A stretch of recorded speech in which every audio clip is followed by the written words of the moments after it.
संत शिरोमणि आचार्य गुरुवर श्री विद्यासागर जी महाराज की जय। और हम योग प्रणेता पूज्य गुरुवर श्री प्रणम्य सागर जी महाराज की जय। ओम अरहम नमः। स्वाध्याय प्रेमी बंधुओं, श्री तत्वार्थ सूत्र ग्रंथराज जी के छठे अध्याय की कक्षा में आप सभी का स्वागत है। ये हैं सर्वज्ञ देव द्वारा बताए मनोविज्ञान की कक्षा की ओर और समझते हैं जीव और पुद्गल के मिलने से होने वाले कर्मों के आश्रव को। मोक्षमार्गस्य नेतारं भेत्तारं कर्मभूरतां ज्ञातारं विश्वतत्त्वानां वन्दे तद्गुणलब्धये। देवादिदेव आदिम तीर्थंकर श्री ऋषभनाथ भगवान की, वर्तमान शासन नायक श्री वर्धमान महावीर भगवान की, परम पूज्य आचार्य गुरुवर श्री विद्यासागर जी महाराज की। आगे और भी कह रहे हैं संयमा संयम। अब जो देश व्रती होते हैं, अड़ु व्रतों को 12 व्रतों को धारण करके संयमा संयमी होते हैं, बनते हैं, वो भी देवायु का ही आश्रव करते हैं। तो इसका मतलब यह है कि देवायु का आश्रव करने वाले ये भी जीव हैं और अन्य भी जीव हैं। हाँ, इतना नियम अवश्य बनता है कि जो व्यक्ति व्रत या संयम के साथ होता है तो उसके लिए अगर आयु का बंध होता है तो वह नियम से देवायु का बंध ही होता है, क्योंकि सराग दशा में ही यह देवायु का बंध बताया गया है। और यह सराग दशा मुख्य रूप से जो आयु बंध के योग्य परिणाम वाली होती है वो केवल 7वें गुणस्थान तक ही होती है ना। आयु का बंध जो होगा वो केवल पहले से लेकर के 7वें गुणस्थान तक ही होता है, उसके आगे आयु बंध के स्थान नहीं होते हैं। आगे के 8वें आदि गुणस्थानों में कभी आयु का बंध नहीं होता। तो देवायु का भी जो कोई जीव बंध करेगा वो पहले गुणस्थान वाला भी होगा, दूसरे गुणस्थान वाला भी होगा, तीसरे गुणस्थान में किसी भी आयु का बंध नहीं होता। चौथे गुणस्थान वाला जो मनुष्य या तिर्यंच होगा वो भी देवायु का बंध करेगा। 5वें गुणस्थान वाला भी होगा वो भी करेगा, जो भी मनुष्य या तिर्यंच। और 6वें 7वें गुणस्थान वाला तो नियम से मनुष्य ही होगा, वह नियम से देवायु का ही बंध करेगा। अगर वह वीतराग संयम को धारण करके अष्टम आदि गुणस्थानों में नहीं पहुंच पा रहा है और उसके लिए अभी कर्म क्षय करने का कोई भी ध्यान आदि का साधन उसके लिए नहीं बन रहा है, तो वह जीव अपने इस सराग संयम के भाव से मरण करके नियम से देवायु को ही प्राप्त होगा। समझ में आ रहा है? तो देवायु इसलिए यहाँ पर बताई जा रही है। सराग संयम से भी देवायु का बंध है, संयमा संयम से भी है। इसी तरीके से यहाँ कहा जा रहा है अकाम निर्जरा। अकाम निर्जरा यह कॉमन है, सब में लग सकती है। और वैसे खास तौर से अकाम निर्जरा का मतलब होता है कि जो बिना इच्छा के जीवों के लिए भोग उपभोग की सामग्री का अभाव हो जाना या उसके कारण से उनके परिणामों में जो मंदता रहना, उससे भी वो देवायु का आश्रव कर लेते हैं, है ना। आपने देखा होगा बहुत से लोग जैसे मान लो बंधन में पड़े हैं, तो जेल में रह कर के भी बहुत सारे लोग एक जैसे परिणाम वाले होते हैं, ऐसा नहीं है। मैं जब तिहाड़ जेल में गया, मैंने देखा कैदियों को, तो वहाँ पर बहुत से ऐसे भी कैदी मिले जिनको वहाँ पर रहते रहते 20 साल हो गए। अब उनका, और ऐसे जिन्होंने 4-4, 6-6 मर्डर कर रखे थे। समझ आ रहा है? 20 साल में वहाँ रहते रहते मतलब उसके जीवन में अब उनको ये पता पड़ गया कि 20 हमारी जिंदगी अब यहीं पर है। तो उसमें ऐसे भी लोग मिले जिन्होंने वहाँ पर अपना जीवन बिल्कुल सुधार लिया, कि भले ही उन्होंने 5-5, 6-6, 10-10 मर्डर करे हों, लेकिन अब उन्होंने अपना जीवन सुधार लिया। इतना उन्हें भीतर से पश्चाताप हो गया, भीतर से उन्हें लग गया कि ये मैंने गलत किया। तो वहीं कैदियों के बीच में रह कर के भी वो एक अच्छे सभ्य मनुष्य जैसे दिखाई दे रहे थे। जब हमने उनसे बात की तो बड़े आदर भाव के साथ में, विनय भाव के साथ में उसने हमें अपनी व्यथा बताई। और मैं अब जो है यहाँ तक भी बताया एक कैदी ने कि महाराज जैसे ही मेरी ये जेल पूरी होगी मैं बिल्कुल सन्यासी का जीवन जीऊँगा, मैंने देख लिया संसार। हाँ, अब तुझे यहाँ रह करके क्या दिख गया संसार? तो वो जो दिख रहा है वही सब संसार है। तो मैं यहाँ से निकलूँगा महाराज, मैं सन्यासी बनूँगा। और वहाँ पर भी रह करके उसके मन में पूरा का पूरा ऐसा परिवर्तन हुआ कि वो रोजाना सुबह उठ करके अपनी प्रार्थना करता है, योगा वगैरह भी करता है और दूसरे लोगों को भी कराता है, और मतलब किसी के लिए कोई भी परेशानियां पैदा नहीं करता, अच्छा जीवन जीता है। और वहाँ पर उसके परिणाम इतने अनुकूल हो गए। तो ऐसे भी जीवों के लिए देवायु का बंध हो जाता है। क्यों होगा? क्योंकि वो अब अभाव में तो हैं, लेकिन उस अभाव में उनके परिणाम शुभ हो रहे हैं, परिणामों में कषाय की कमी आ रही है। तो यह कषाय की कमी ही लेस्या को शुभ बनाती है और इसी से देवायु वगैरह के आश्रय हो जाते हैं। तो बंधन में पड़े हुए लोग भी अकाम निर्जरा इस तरीके से कर लेते हैं। अकाम निर्जरा का मतलब ये हो गया, अब वहां पे रह रहे हैं तो ब्रह्मचर्य का पालन तो हो ही रहा है, समझ आ रहा है, परिग्रह की भी कमी है ही है, लोभ लालच कुछ वहाँ है नहीं है, क्योंकि पता है वहाँ कुछ होना है ही नहीं है। गुस्सा किस पे करें, समझ आ रहा है, मान किसको दिखाएं, समझो कितनी कसाएं कम हो जाती हैं। अगर देखा जाए तो बड़ा अच्छा स्थान है, समझ आ रहा है ना। हाँ, साधना करने के लिए भी हाँ बड़ा अच्छा स्थान है। और ख़ास तौर से तो मैंने ये देखा कि तिहाड़ तो चलो फिर भी ठीक है, एक मंडोली जेल है ना दिल्ली में, तो मैं वहाँ गया तो वहाँ की तो व्यवस्था ही आलीशान है। हाँ, मतलब सब बढ़िया खाना पीना मिलता है उनको, और कईयों के तो एसी तक लगे। समझ आ रहा है, रूमों में, मतलब ऐसी व्यवस्था है वहाँ।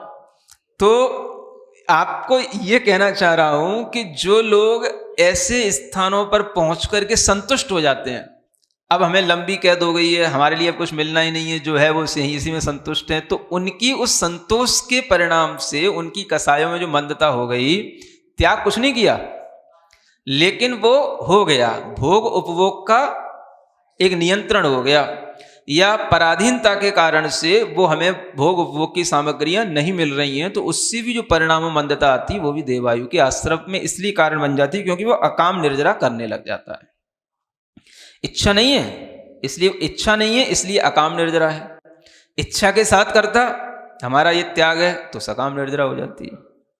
समझ आ रहा है? तो ये अकाम निर्जरा इस तरीके से होती है। किसी को बंधन में डाल दिया, कोई परतंत्र होकर के किसी भी तरह का है ना अभाव में जी रहा है, कष्ट सह रहा है, भूख प्यास सहते हैं कितने लोग, मिलता ही नहीं है, समय पर नहीं मिलता, या सुविधाएं नहीं मिलती, या उनके लिए जो है इतना होता ही नहीं कि वो भोजन पानी पूरा का पूरा कर सकें, तो भूख प्यास सहन करते हैं। तो वो भी सहन करने से निर्जरा होती है। तो वो कौन सी निर्जरा है? ये अकाम निर्जरा है। तो उसके माध्यम से भी यह देवायु का बंध हो जाता है। तो देवायु के बंध के बहुत सारे कारण हैं। केवल जो है संयम ही या संयमी कारण नहीं है, अकाम निर्जरा भी कारण है, और आगे आचार्य कह रहे हैं बाल तप भी कारण है ना। बाल तप का मतलब होता है अज्ञान दशा में किया जाने वाला तप। सम्यक मिथ्यात्व का कुछ भी ज्ञान नहीं, आत्मा अनात्मा का कुछ भी ज्ञान नहीं, लेकिन फिर भी बहुत से लोग केवल अपना सदाचरण करके और बहुत सारा तप त्याग करके भी अपना जीवन निकालते रहते हैं, है ना। बहुत से ऐसे साधु सन्यासी भी होते हैं जो तरह तरह के नियम संकल्प लेकर के भी बहुत सारा कष्ट भी सह लेते हैं, और उसको अज्ञानता के माध्यम से, तो इसलिए क्योंकि वो उनकी आत्मा के उद्देश्य से नहीं हो रहा, किया जाता है, तो वो जो है सब बाल तप में आ जाता है। समझ आ रहा है? जैसे एक बार मैंने सुना था, वो क्या नाम है इसका, बाबा रामदेव है ना, तो आचार्य श्री के पास आया था जब तो मैं भी संघ में ही था जबलपुर में। तो कहता है कि आचार्य श्री कहता है कि मैंने जो है कई सालों से अन्न नहीं खाया। समझ आ रहा है? माने 10 साल हो गई उसने अन्न नहीं खाया। तो अन्न नहीं खाया ये अलग चीज हो गई, लेकिन अन्न का त्याग नहीं है। अन्न नहीं खाया, या नहीं खाया तो क्यों नहीं खाया?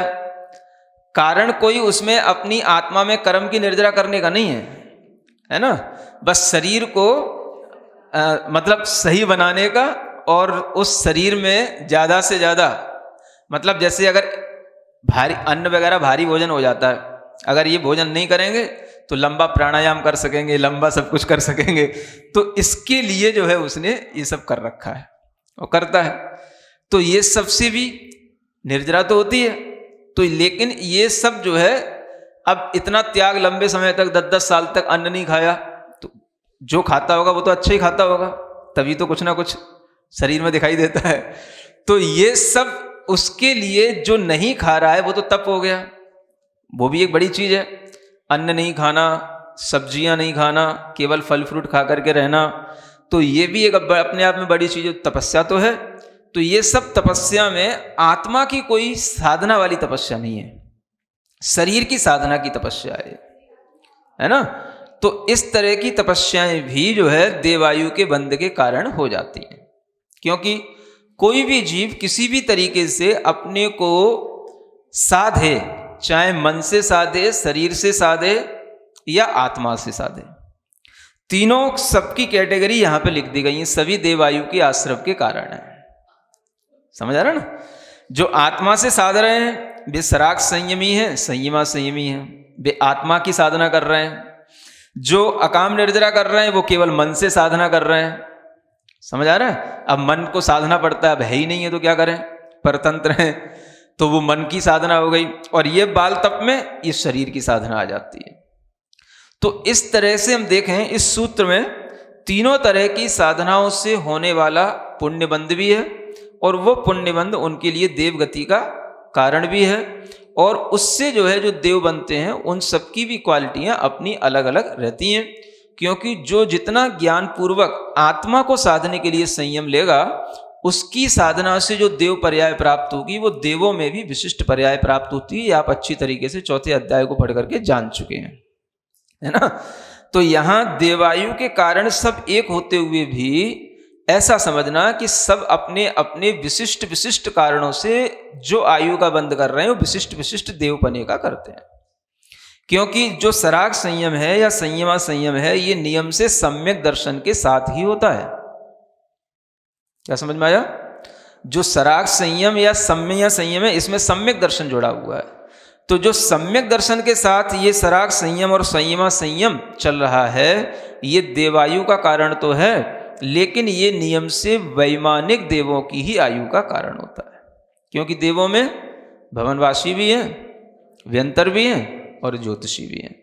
तो अन्य भी असंख्यात देव हैं, वो सब देव और भी जो बनते हैं वो भी इन इन अलग अलग कारणों से बनते हैं। तो वो सब, लेकिन जो संयम के साथ में, आत्मज्ञान की साधना के साथ में, अपने सराग भाव के साथ में जो साधना करते हैं, उनके लिए उस सरागता के कारण से देवायु का बंध होने पर नियम से सौधर्म आदि, ईशान आदि इंद्रों की ये जो व्यवस्थाएं वैमानिक देवों की, वही उन्हें प्राप्त होती हैं।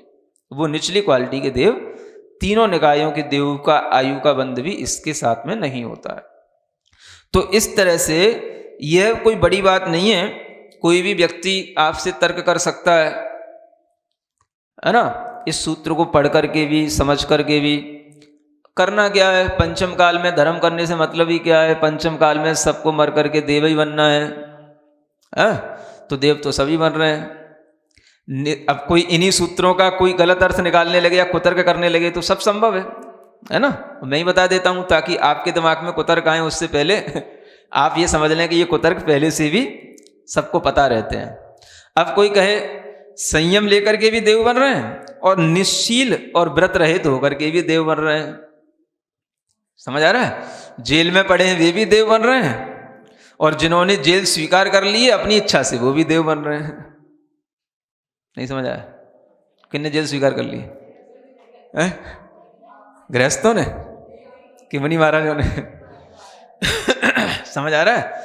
तो उनने अपनी इच्छा से जेल स्वीकार कर ली है कि हमें कुछ रखना नहीं, हमें कुछ पहनना नहीं, हमें कुछ साज श्रृंगार करना नहीं, उनने अपनी इच्छा से कर लिए। और जिन्हें परतंत्रता से हो रही है, उन्हें भी देव पर्याय मिल रही है, तो क्या फर्क पड़ रहा है?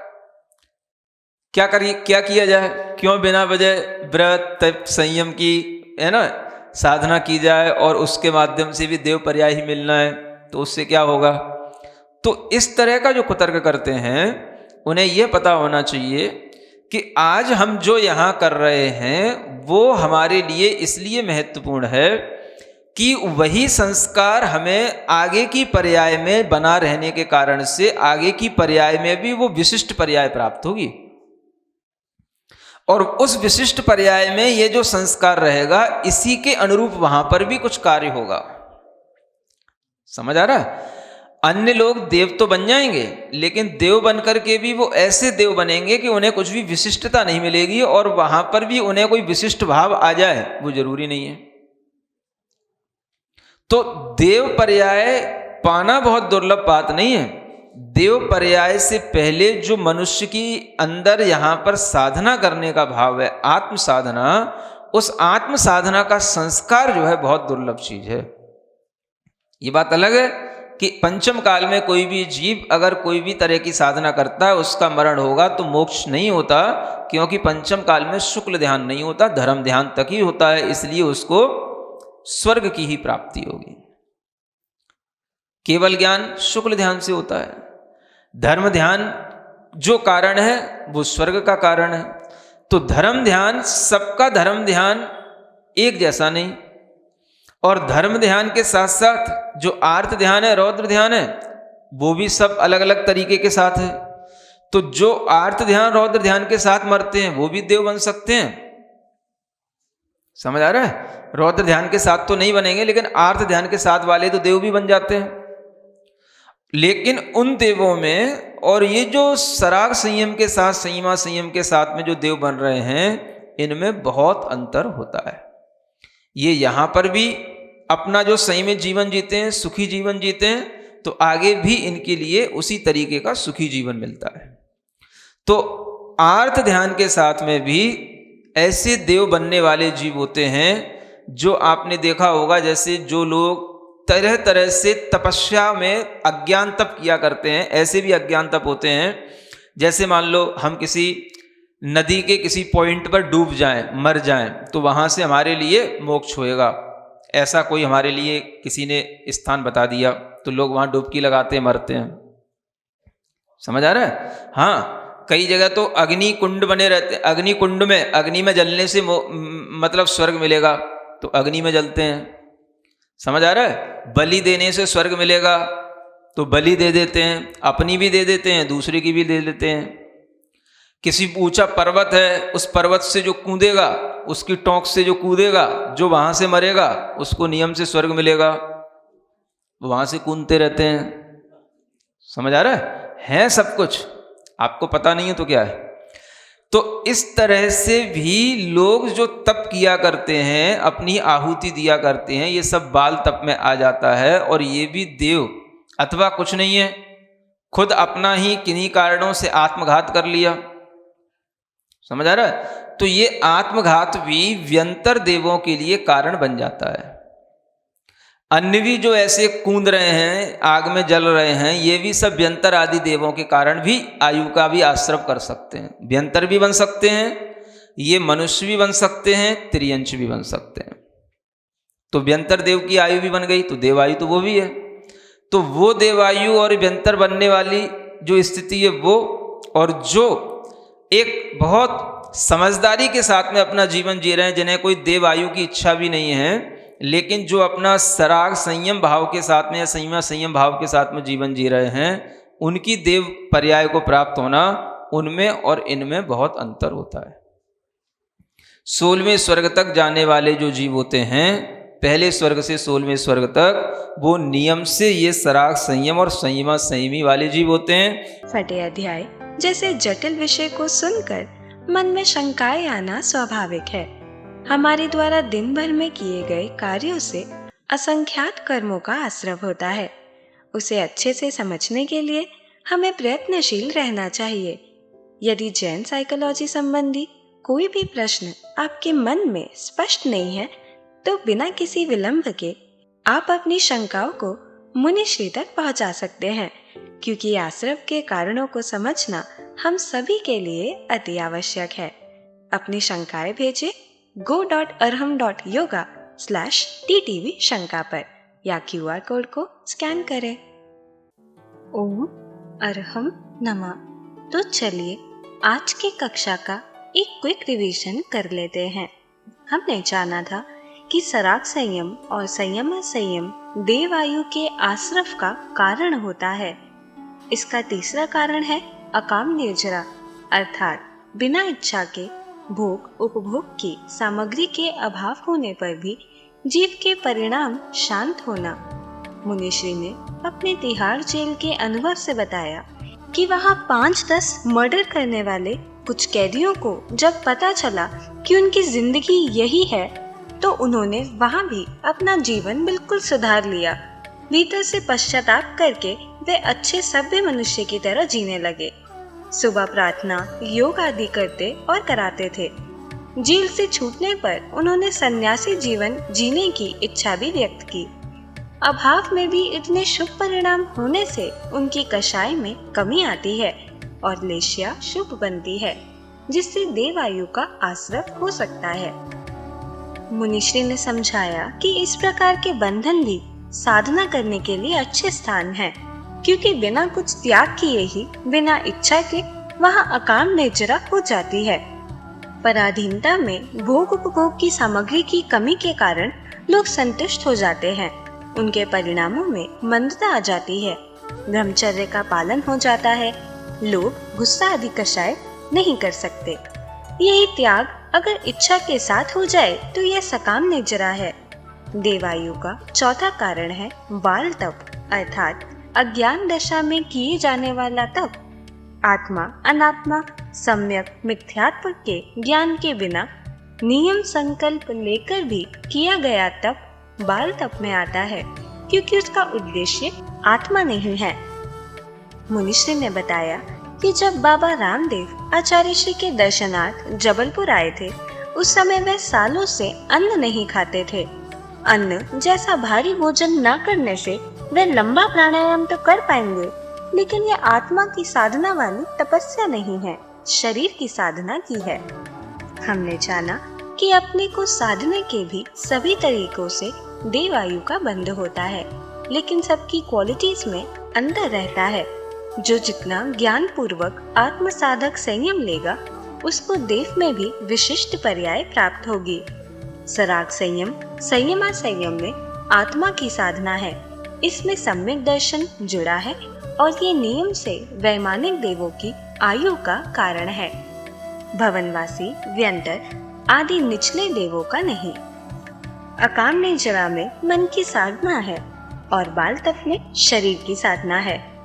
मुनिश्री ने समझाया कि हम कुतर्क कर सकते हैं, संयम से भी और निहशील निवृत्त से भी देव ही बनते हैं, या जेल के कैदी भी और जिन्होंने इच्छा से जेल स्वीकार की है, ऐसे मुनि महाराज भी पंचम काल में देव ही बनेंगे। तो व्रत संयम की साधना क्यों करनी? हम भूल जाते हैं कि आगे विशिष्ट पर्यायों में भी इन्हीं संस्कार के अनुरूप कार्य होगा। देव पर्याय पाना बहुत दुर्लभ बात नहीं है।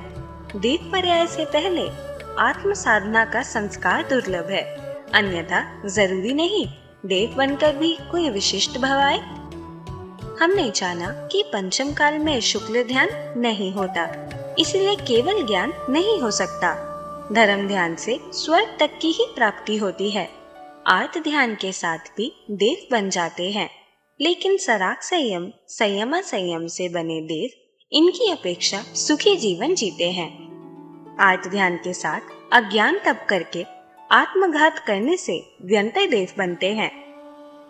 जैसे किसी नदी के किसी पॉइंट पर डूब जाने से, किसी अग्निकुंड में जलने से, दूसरों की या अपनी बलि देने से, किसी पर्वत या टोक से कूदने आदि से ये व्यंतर मनुष्य या तिर्यंच भी बन सकते हैं। तो चलिए अब हम सभी जनवाणी स्तुति करेंगे और तत्पश्चात समय होगा आज के सवाल का।